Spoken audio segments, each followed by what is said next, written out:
One of the central themes of architectural history is the way in which architecture relates to its own representation, whether this is through visual material, its conventions, orthography, perspective, or whether it is through language. I want to focus today on a period in the late 18th century and on a group of architects called the visionary architects. Visionary because not only did they rethink architecture's relationship to representation, to words and to images, but also because they began to invent utopia. We're going to look at the works of Ledoux and especially of Étienne Louis Boullé and what eventually was called architecture parlante, or speaking architecture. So I want to begin here with one of these visionary architects by the name of Claude Nicolas Ledoux.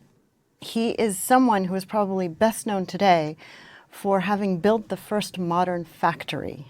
And this factory was conceived as a place to manufacture salt in the late 18th century. And I want to start there because I want to make a point about one of the more curious aspects of 18th century architecture. Today, when we think of the architectural process, an architect has an idea, they set it down on paper, they will build a model, they move through a sequence of highly conventionalized representations, the plan, the section, the elevation. Sometimes they will come up with images that are more perspectival, that evoke somehow a reel through the image. And lastly, if they're lucky, the building gets built. One of the strange things about the late 18th century is that you'll see architects reverse the process. They will go through the commission, they will build a building, and from the real, they will imagine a fictional architecture. So for example, if we take the Salt Works, which today actually received the status of a World Heritage Monument through UNESCO, it exists. It was built, it functioned as a factory in the late 18th and into the 19th century. But what Claude Nicolas did is that he took that factory and he imagined an ideal city. He imagined a utopia that he called the ideal city of Chaux. So I want to grapple with this idea in the late Enlightenment, but I want to do so by going back in time and looking at a broad range of examples and at, in fact, the tradition of the ideal city. So let's begin by looking at another book, a book that Ledoux published in 1804, towards the end of his life, as a kind of opus to his own work.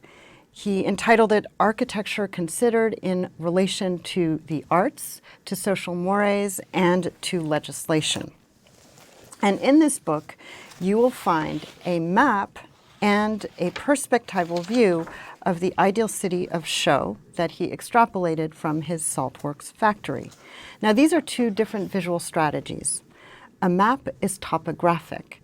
The second is really a bird's eye perspective, as if we were flying over the town and seeing it unfold into the countryside. But if we compare them, there are other differences that strike us. So when you look at the map, what you see is a highly geometric configuration. It's strongly felt in this cartographic setting, and the theater of production, of the production of salt, is sitting right in the middle here in a fully enclosed, heavily circumscribed oval. It's as if the town were actually fortified, and in fact it is. The ramparts are indicated in the plan and even in the legend. We see that the salt works are identified at the heart of it all. We learn from the list on the right, the insert here, that a parish church appears on the right to the left. There's a hall of justice. The oval shape is so circumscribed that it actually casts a shadow on the landscape. It's a highly paranoid configuration, as though to get into the city is an act of enclosure. So we have only two roads to get in and out of town, And the sense that these roads are highly sort of diagrammatic. We have one road running north to south from the forest to the river, and then another running east-west. These are the only points of access into the city of Chaux.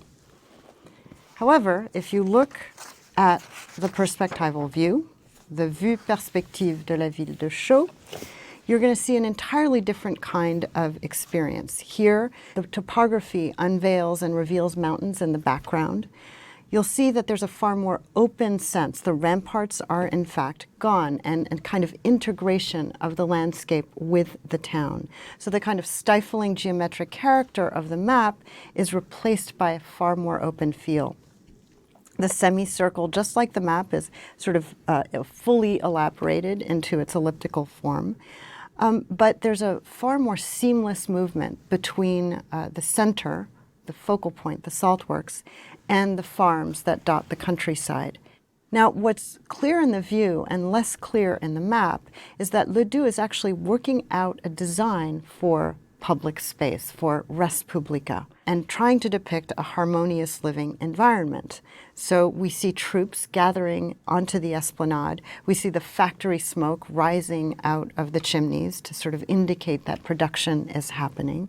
In a sense, activities unfold here and emphasize that life thrives as a result of this ideal city, and as a result also of the proper exploitation of nature's resources. So when we look here, it's the buildings that speak, not the legend. You have two large public squares, semicircular. You see that there's a church to the west, a market to the east. If you look to the north, you will see on the one hand public baths and a stock exchange. And if you look below the church, there's a structure with a kind of semicircular auditorium. This is actually part of the university that he is imagining here. It's an auditorium for a medical school. The other thing that's clear as you move out to the countryside is that he's mixing old and new structures, kind of Neo-Palladian villas and old farms, old churches. What's happening here is that the saltworks, the real saltworks, have generated a vision of an ideal society. It's a utopian gesture. Representation comes after the built structure to generate a perfect social world. And here, the geometry is what's capturing us.